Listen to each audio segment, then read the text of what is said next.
Pathophysiology of psychosis. What is psychosis?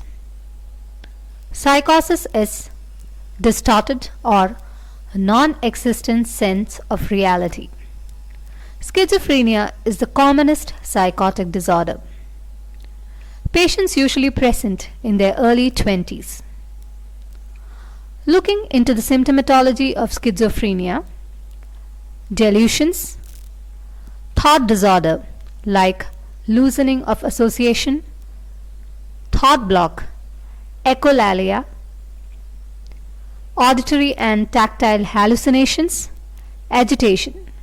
These are some of the positive symptoms of schizophrenia. Anhedonia, avolition, apathy and affective flattening. These are some of the negative symptoms of schizophrenia. The exact cause of schizophrenia is not known.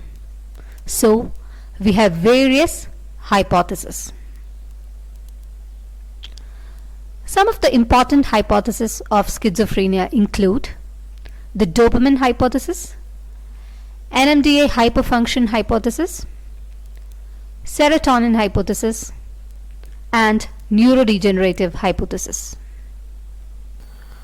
Out of this, the most important one is NMDA hyperfunction hypothesis, the dopamine hypothesis of schizophrenia. Before going into the hypothesis, let's have a look into few important dopamine pathways in the brain.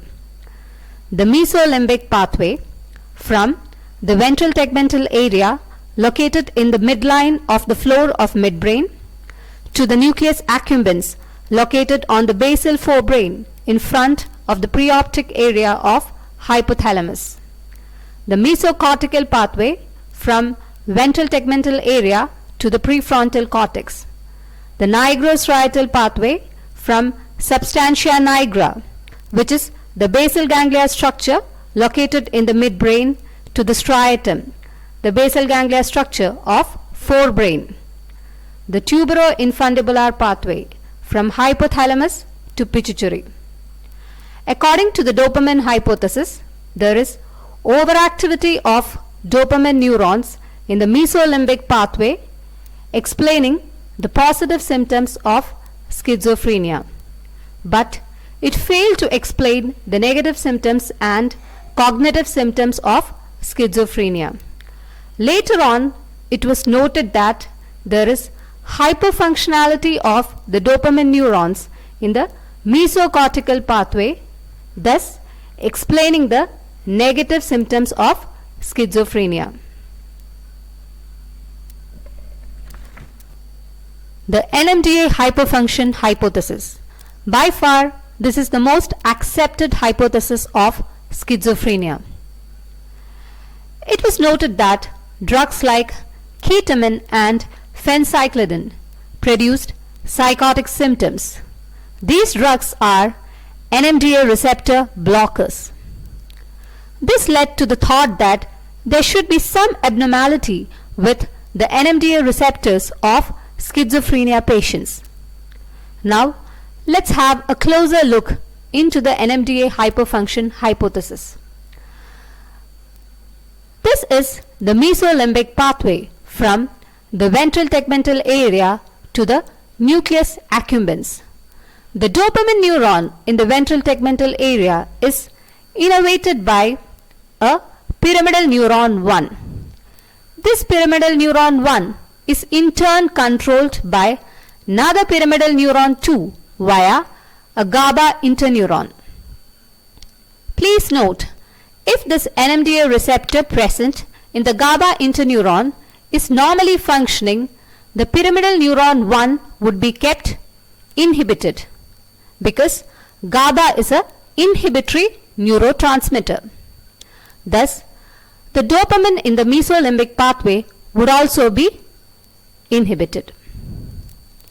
But if suppose the NMDA receptor in the GABA interneuron is hyperfunctional, then the inhibition of pyramidal neuron 1 would be lost, and thus there is hyperactivity of the dopamine neurons in the mesolimbic pathway, leading on to the positive symptoms of schizophrenia.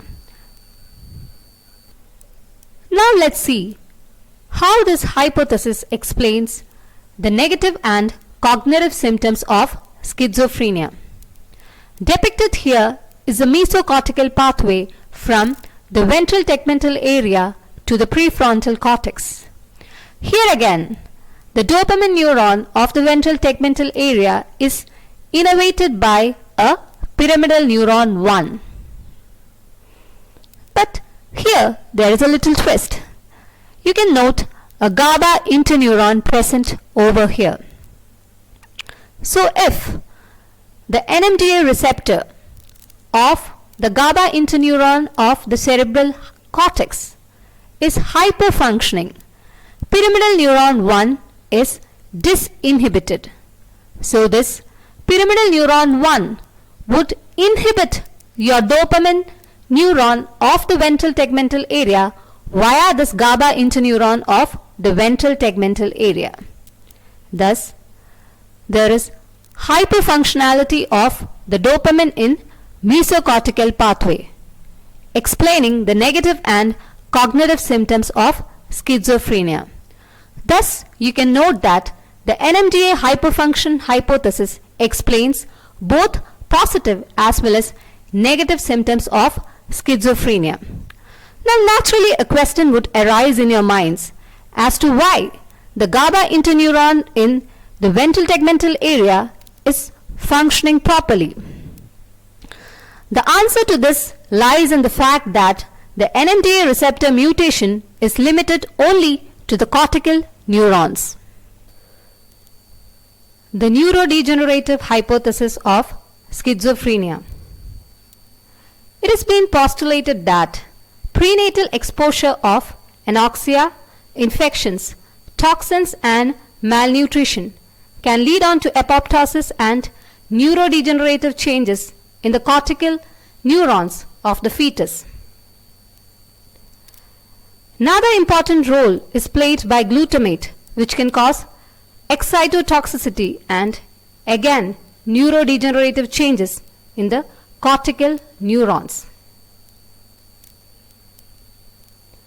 So, summarizing the various hypotheses, you have the dopamine hypothesis, the NMDA hyperfunction hypothesis, serotonin hypothesis, and neurodegenerative hypothesis. Out of this, the most important one is the NMDA hyperfunction hypothesis.